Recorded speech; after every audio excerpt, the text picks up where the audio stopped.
Sunday, 7th May 2017. Time 3 a.m.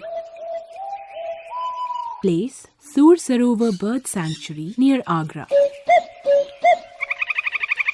As the world slept, about a dozen people from All India Radio in 3 cars entered the Saravar Bird Sanctuary situated on the banks of Keetham Lake. The cars moved at a snail pace. The long horn of the train passing through nearby track broke the silence intermittently. The headlight of the car did awake a few peacocks here and there in the sanctuary, and they did express their displeasure on being disturbed in their sleep. There was absolute silence inside the car, which reminded one of a classic Hindi film dialogue. इतना सन्नाटा क्यों है भाई? As if to break the silence, one of the staff accompanying us asked the producer. Sir ji, ये Dawn Chorus क्या होता है? The producer of the program answered the question. I did ask your question to Derek Mooney, executive producer, anchor and architect of Dawn Chorus program at RT Radio Dublin, Ireland. He told me, the Dawn Chorus is the collective sound of all the birds singing at first light. We believe they're singing for 2 main reasons. One, to hold a territory. In other words, don't dare come onto my patch. And the second reason is to attract a mate. Listen to my beautiful song. What a performer I am. That in turn means that I'll be a great provider, a great lover, a great partner for you in this difficult world we live in. Niall Hatch from BirdLife International touched up on the spiritual dimension of the Dawn Chorus, the morning alarm bell of our ancestors. But there's also a spatial or a time dimension to this, because this sound, the bird song, was the sound our ancestors heard. This is the sound that would have awakened them in the morning. It's a moment of fusion, a fusion of man and beast. And the birds, in a sense, are doing the same thing. They're looking out and assess how things are. Who has disappeared in the night? Is their land going for a song, shall we say? It is that kind of moment. This was part of the sound of our lives, the soundtrack of our lives. The International Dawn Chorus Day is celebrated worldwide on first Sunday of May every year to appreciate the primordial symphony of nature. The Dawn Chorus has become a regular radio phenomenon in Europe.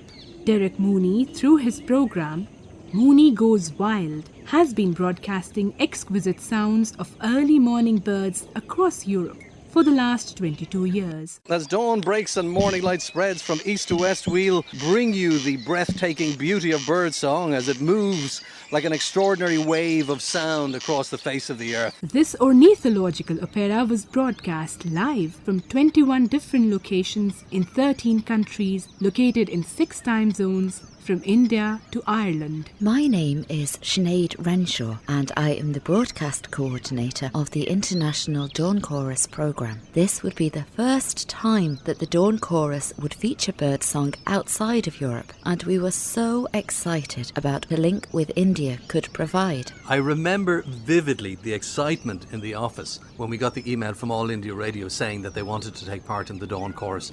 I could not believe it. We had never heard of All India Radio, and we were amazed that they had heard of us, and we were delighted. The prospect of having such exotic species from so far away singing in our Dawn Chorus was quite literally music to my ears.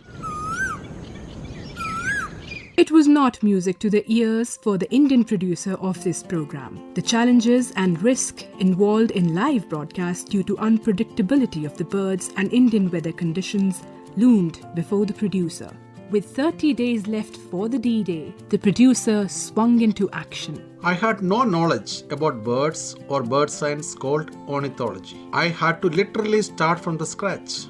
Our first challenge was to identify the venue for the live broadcast. My name is Sheila O'Callaghan and I'm a producer of the International Dawn Chorus programme. In terms of All India Radio's participation, I liaised with producer the location of the live broadcast, which was the Saravar Bird Sanctuary, a magnificent wetland preserve nestling in the outskirts of Agra, close to the Taj Mahal. We made 2 visits to the sanctuary for a survey of the location. We visited the site at 4 a.m. the actual time of broadcast to study the impact of bird singing behavior. And we also looked at the possible external challenges. The spot was near a village and their farmland. In the morning, the farmer do the work. They have to switch off the water pump and the farming works too. Leader of the technical team, Mr. Arun Kumar. We have requested the farmers that please don't put on the water pump as well as the farming. You just delay it for this program.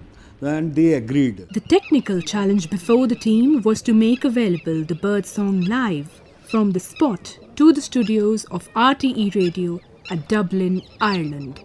Firstly, the link is the main important issue, that how we will make the link from the spot to our lines room, from where the program has to be relayed. Mr. Arun Kumar. कोई ISDN line नहीं है, OB van अंदर नहीं जा सकती है, हमने satellite phone को यूज़ किया. Other challenging job is the power supply. So we have hired a UPS with the exact power rating, exact backup also, that the program run continuously. The entire crew reached the spot on the previous evening of the show, along with subject experts. The birds were perching back into their nests after the day-long activities. Meanwhile, our bird experts went around the lake and sanctuary, and they spotted a bird in the sanctuary for the first time. That was Indian great thickney, and we also call it great stone plover. Dr. Surya Prakash, zoologist and bird expert. And we spotted it in the lake, and it was amazing, and we have never seen this bird so close. As experts continued their exploration, the technical team was busy setting up mics on the banks of the lake. Area was infested with the snakes and the other reptiles. In the evening, where the gun microphones can put to capture every bit of the bird song. We fixed about 6 gun microphones. We had taken a huge risk of leaving expensive equipment in the forest at the mercy of the wildlife. We found all mics intact and functional when we returned next morning. As the producer and his team shared the flashback of their Dawn Chorus venture, the cars reached the spot. One by one, everyone got out from the car. The spectacular sight of fireflies lighting the lake reminded one of the song Owl City's Fireflies.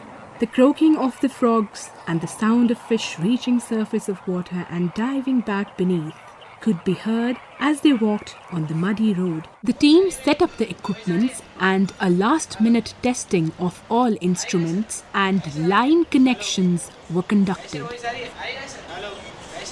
At 4:25 a.m., the spot was linked to RTE Radio Dublin, Ireland. It was 10:55 p.m. Saturday in Ireland. They were broadcasting the last song of the 30 minutes Dawn Chorus concert from their studios, setting the tone and mood for the world's largest and greatest natural concert, the Bird Song. Sir Samuel Ferguson's Irish traditional poem, Lark in the Air, reverberated across all broadcasting stations. Thoughts are in my mind, and my soul soars enchanted as I hear the sweet lark sing in the clear air of the day. For a tender beaming smile to my hope has been granted,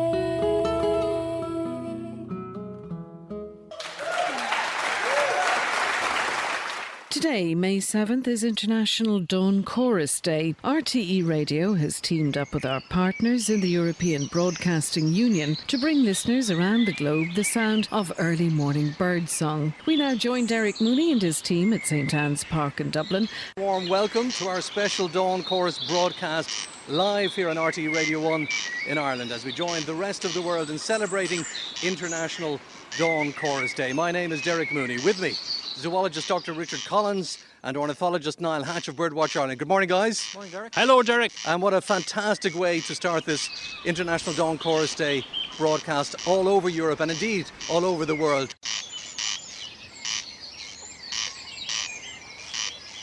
The birds in Northern Ireland were loud even at midnight. Those are black-headed gulls. With me, Dr. Bob Brown. Why are they so loud at this time of the night? Well, they're quite a stroppy birds, black-headed gulls. They have a lot of domestic jostlings going on all through the night. And they also retain some sort of communication between them. As night gives way today, our Dawn Chorus compass will be extending further than it ever has done before to a land of deserts, plateaus, rainforests and mountains. Norway and Finland are still snuggling under a blanket of darkness. India is gently embracing the dawn. We're going to the Saravar bird sanctuary.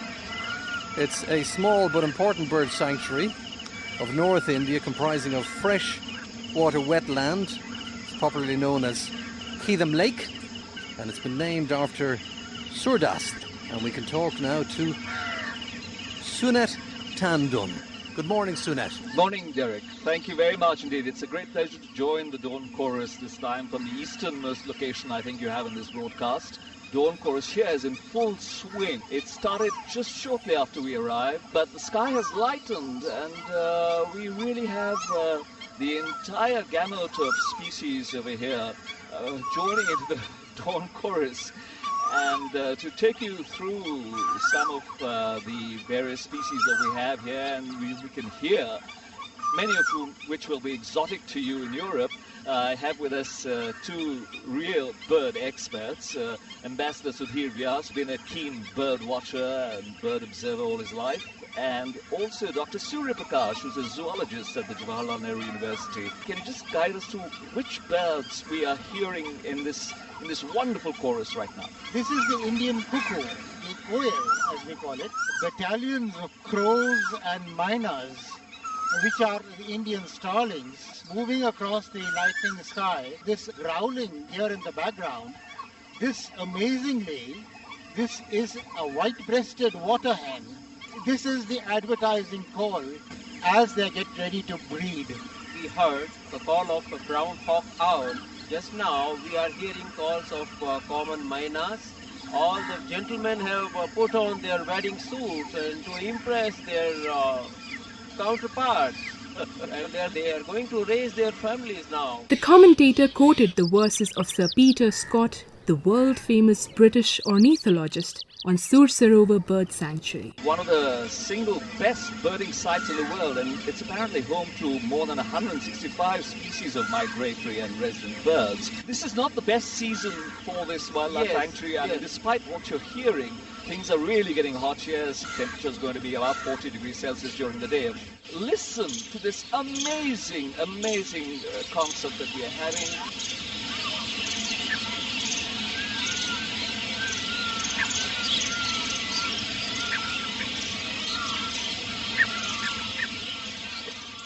Sheila O'Callaghan, the producer at RTE Radio Dublin, had informed that since there are 21 different locations across 13 countries, it may not be possible for them to remain in one spot for more than 5 to 10 minutes at a time and not more than 2 presentations during the entire show. The avian friends at Sur Sarovar presented such a vibrant spectacle that Sunit Tandon handed over the mic to Derek Mooney after 15 minutes with these remarks. I think our Dawn Chorus is at its climax right now, and it's such a wonderful sound that we are getting, and I wish you could see the sights here as well. And the birds are all coming alive now, and you can see the colors vividly as the sky lightens. Our own Indian equivalent of the mallard, the spot-billed duck. We've been seeing a lot of them flying over the lake. One more call that you will hear over the cacophony, the greater cocal.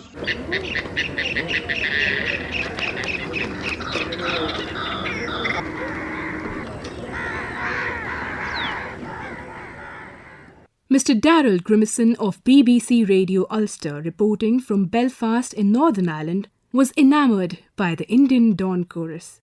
It has been fascinating listening to the sounds of India and the corncrake of Ireland. The gulls here, I have not slept a wink all night. There are eider ducks on this reserve here, and I absolutely love them. They go, ooh, ooh.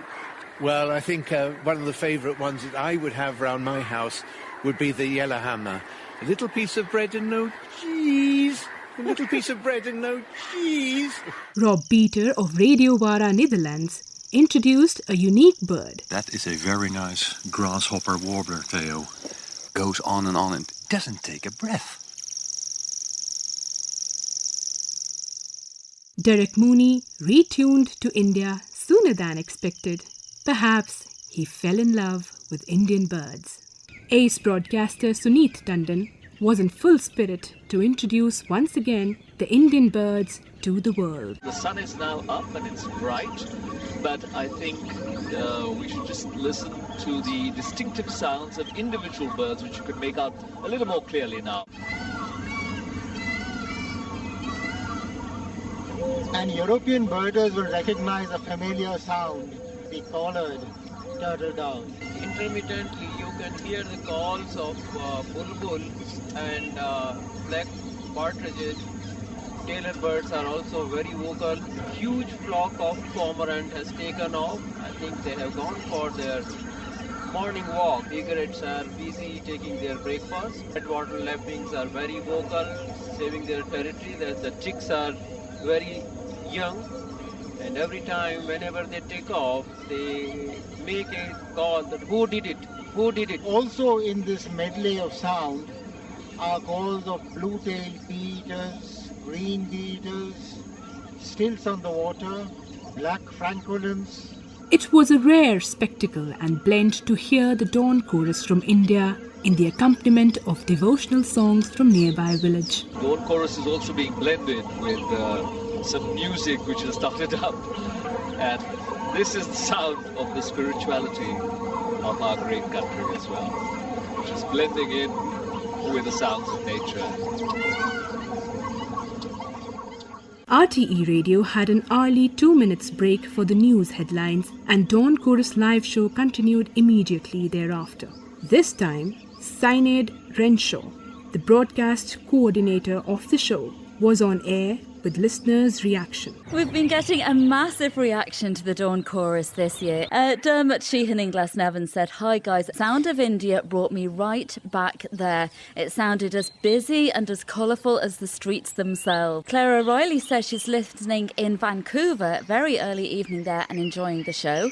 Victor Devlin said he tuned in at midnight. It was extraordinary Dawn Chorus from India, and the commentary was just as extraordinary. 3 cheers to the Indian birds. Before we could congratulate each other, Mooney returned again to listen to the symphony and orchestra of Indian birds. Still listening to those wonderful sounds of the Dawn Chorus coming from the Saravar Bird Sanctuary. It has around 300 pythons.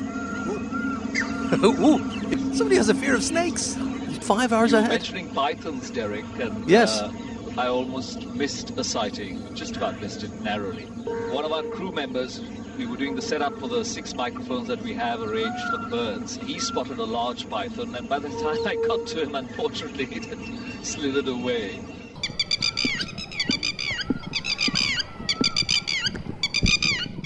Eric Dempsey from North Bull Island could not stop himself from appreciating Indian Dawn Chorus. I have to admit that Dawn Chorus from India sounds just extraordinary. It really is, but is there anything happening with you at all? Nothing at all. We have been listening and it's still very, very dark here. Indian Dawn Chorus turned out to be the man of the match. This was the subtle message from Derek Mooney when he returned to India one more time.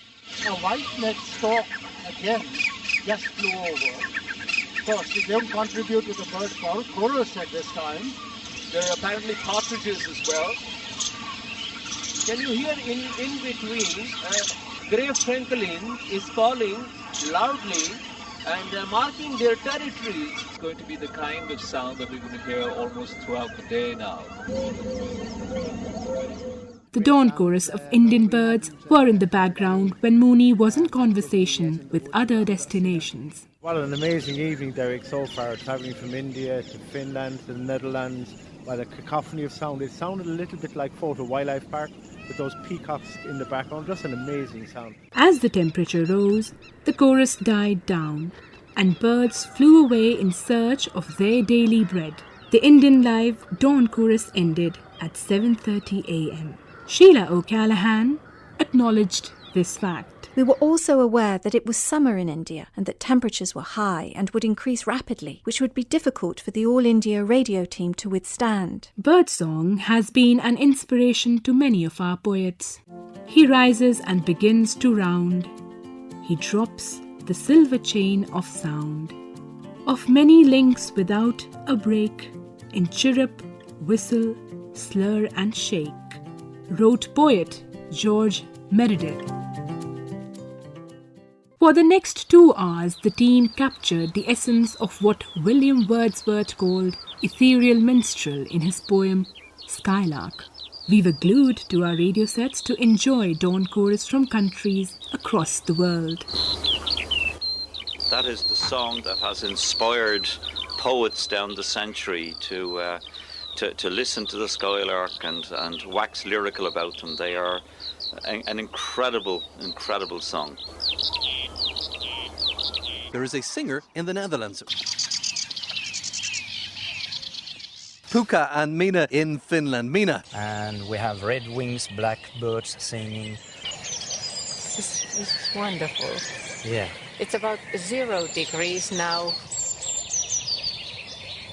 Back up north again to our colleagues at BBC Radio Ulster. Listen to the mudflats and see if we can actually hear some of those waders that we know are out there.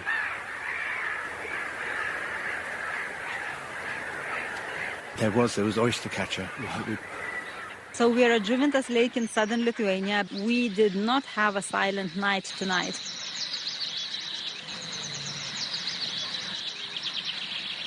You're listening to the sounds possibly of grey herons and egrets, and they are noisy. Have a listen, guys.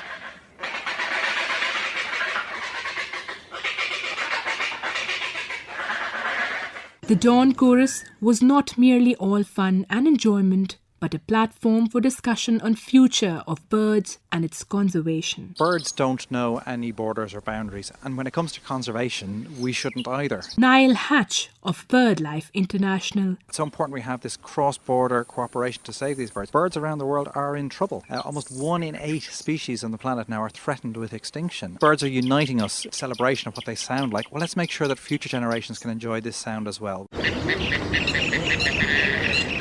At 9:30 a.m. Indian time, the dawn chorus entered in its 6th and final hour.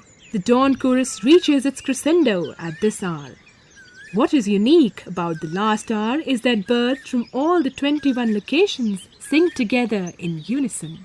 Due to hot weather condition in India, we could not join the live show at the final hour. My name is Sheila O'Callaghan. A recording of beautiful birdsong was made at the Saravar Sanctuary during the dawn chorus, and we broadcast this recording during the final hour of the show, simultaneously with the live birdsong from Dublin and other Irish and international locations. This has been a very special morning.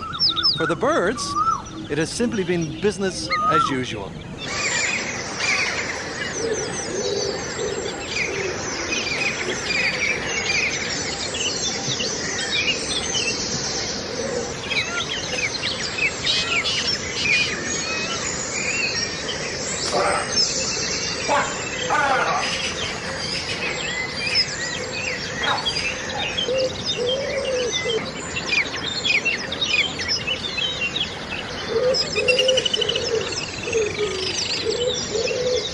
Was India the star of the International Dawn Chorus 2017? Yes, Of course, says Derek Mooney, Sheila Callahan, and Sinead Renshaw from RTE Radio 1 Dublin, Ireland. Birdsong from the Saw Saravar Bird Sanctuary was absolutely exquisite. We felt extremely privileged to have this incredible listening experience, and we were delighted that millions of listeners across the world could also savour such magical sounds and superb commentary from India. It was the highlight of the entire broadcast for me. There's no doubt about that. In 2016, Norway stole the show, but in 2017, India stole the show. There were a number of factors that made All India Radio stand out. The birds, first of all. They performed magnificently. And they were exactly what I expected them to be, exotic. I'll be honest with you, listening to the sounds coming from India, I felt as if I was there. India's contribution during the programme was nothing short of magical. The cries of the peacock, calls of the Indian cuckoo and Asian coals were all so exotic to our ears. It was compelling listening to how the dodo was brought to the Mughal emperor. In this early 17th century, a dodo was brought to Agra for the Mughal emperor Jahangir, and his court painter Ustad Bansoor painted what is perhaps known as the most accurate colour portrait of a dodo. So Agra has been home to a dodo as well, way back in the early 17th century. And that portrait was discovered in 1958 and apparently created a sensation because it was the most accurate colour depiction of a dodo. If one closed one's eyes and just listened, it felt like one truly was in India. We couldn't let this tremendous contribution from All India Radio go unacknowledged. And so a few hours after the broadcast, I sent this message to the WhatsApp group. A huge, huge thank you from all the team in RTE to everyone from All India Radio who worked so tirelessly and passionately on this project. You were a massive success, and the contribution from yourselves and the Indian birds was extremely well liked by our listeners. It was a pleasure working with you. Thank you. The wall of sound which birds produce moves like a great wave across the face of the earth. Our ancestors, from time immemorial, awoke to this sound. It is the part of our everyday life. At this moment, somewhere in the world, birds are waking up and bursting into songs.